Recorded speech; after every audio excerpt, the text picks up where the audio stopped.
Lara had always felt like an outcast in her own world. It wasn't that she didn't try to fit in, but life had a way of making her feel like she didn't belong. She was born on a small planet, far from the bright cities and technological wonders of the core worlds. Her home was a cold, isolated place where harsh winters and the struggle to survive were part of everyday life.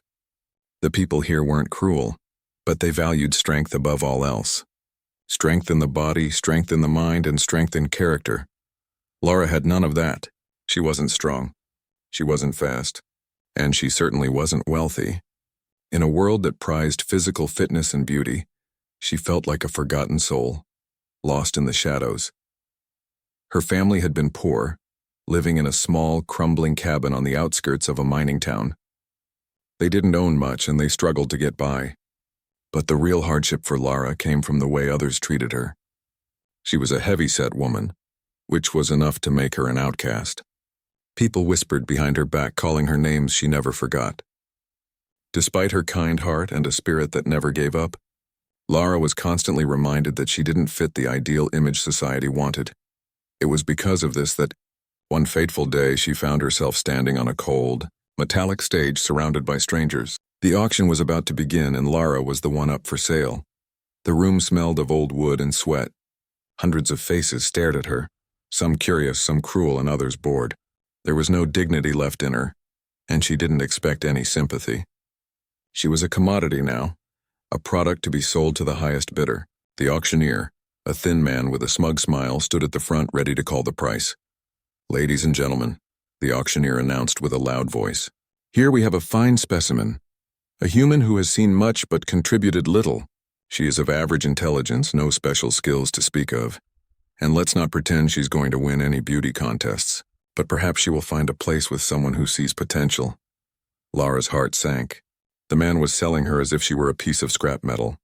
Her life had been reduced to this, and all she could do was stand there, hoping it would end quickly. The crowd mumbled and whispered. Some of them were rich buyers from the nearby core worlds, looking to buy people for labor or as simple workers. Others were traders hoping to resell her for a small profit. One of them, a burly man with a thick beard, raised his hand. $2, he said, his voice gruff. Lara's face flushed. $2. That was all she was worth to them. The auctioneer's smile widened and he nodded. $2 it is. Going once, going twice. But before the auctioneer could finish, a deep, booming voice interrupted him. "You're not taking her." The crowd fell silent, and everyone turned to look toward the entrance. A massive figure had entered the room. He was tall, towering over everyone else, with broad shoulders and arms that looked like they could crush stone. His face was rough, covered in a thick beard, and his eyes were sharp, filled with a determination that made the air in the room grow heavier.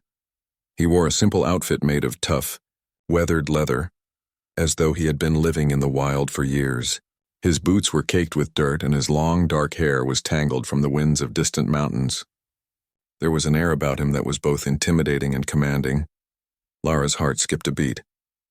Who was this man, and why was he stepping in? Was he here to buy her? Or did he have another plan in mind? The auctioneer hesitated. "Excuse me, sir. We're in the middle of an auction. Do you have business here?"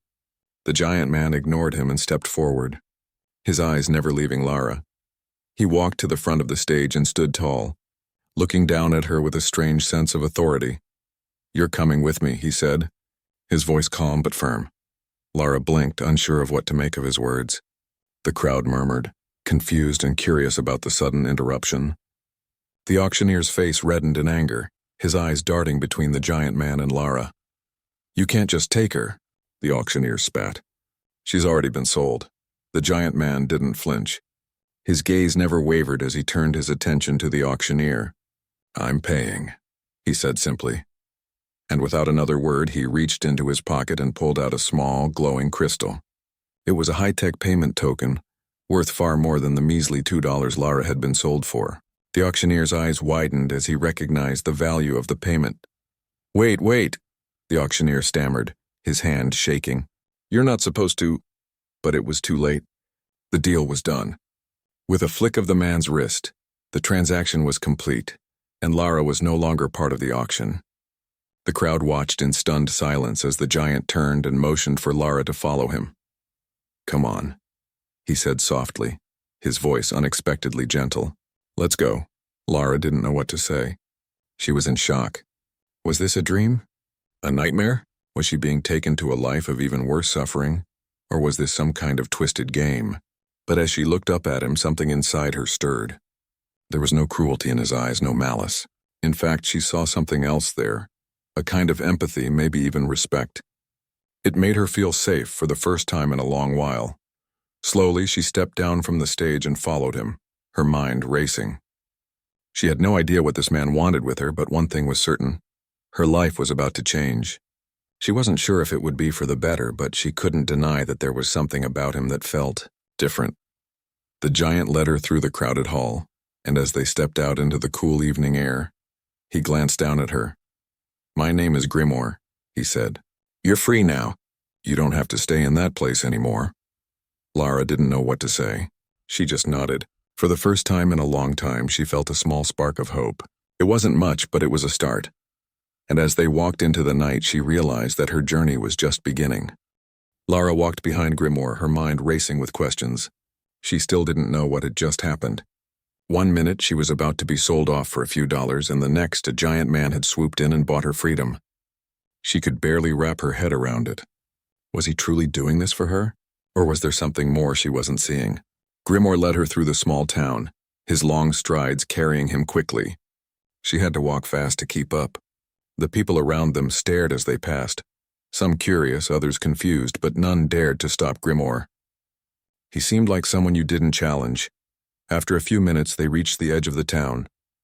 There were no fancy buildings here, just old wooden huts and dusty streets.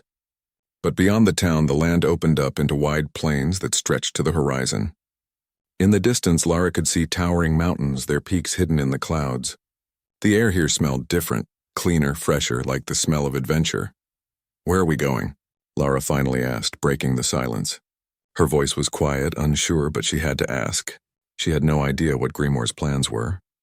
Grimoire glanced at her over his shoulder, his face unreadable. "You'll see soon enough. We're heading to the mountains. It's safer there."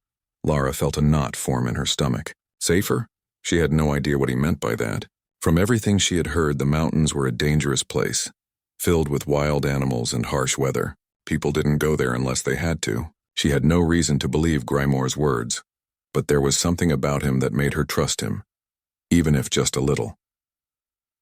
They walked for hours, the town eventually disappearing behind them. The road was rough, made of dirt and stones. Lara's legs started to ache, but Grimoire never slowed his pace. She had no choice but to keep moving, though she struggled to keep up with his speed. As the sun began to set, painting the sky with shades of orange and purple, they finally reached a small camp near the base of the mountains. The fire was already lit when they arrived, the crackling sound filling the air. Lara's tired legs gave out and she sank down onto a nearby log, relieved to finally rest. Grimoire didn't sit. He moved with the purpose of someone who was always on the go, always ready for whatever came next. He added more wood to the fire and then turned to her. "I don't expect you to believe everything I say right now," he said, his voice low and steady. "But you need to know that I brought you here because you're stronger than you think. I'm not some kind of savior. I'm just offering you a chance to survive." Lara looked at him, her eyebrows furrowed. "Survive?" she repeated. "What do you mean?" Grimoire finally sat down across from her, his gaze steady. "The world out there isn't kind. You've lived most of your life in a place that thinks people like you are weak, but that's not true.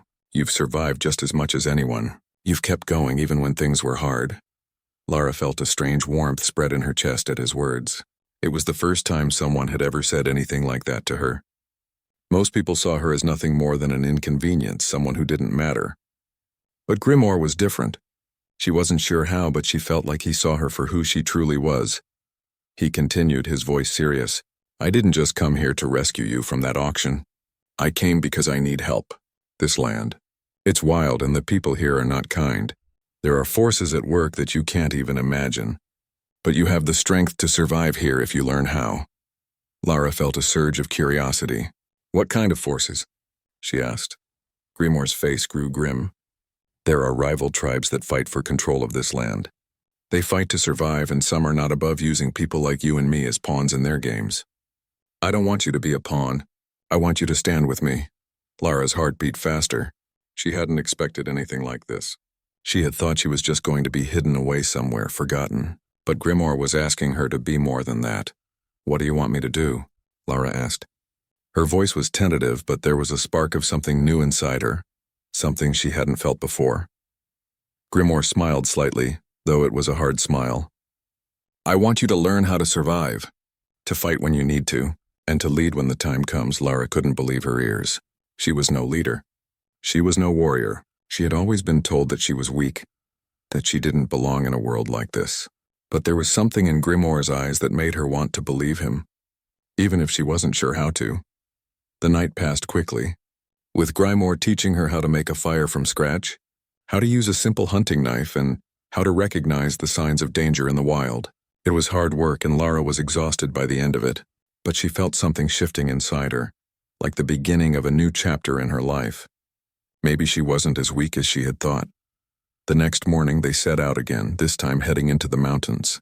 The air was thinner here and the ground was rough and uneven. Lara stumbled a few times, but Grimoire never complained. He showed her how to step carefully, how to conserve her energy, and how to move quietly through the rocky terrain. As they climbed higher, Lara began to see the world from a new perspective. She could feel the strength in her legs growing as she pushed herself harder. She wasn't just following Grimoire anymore.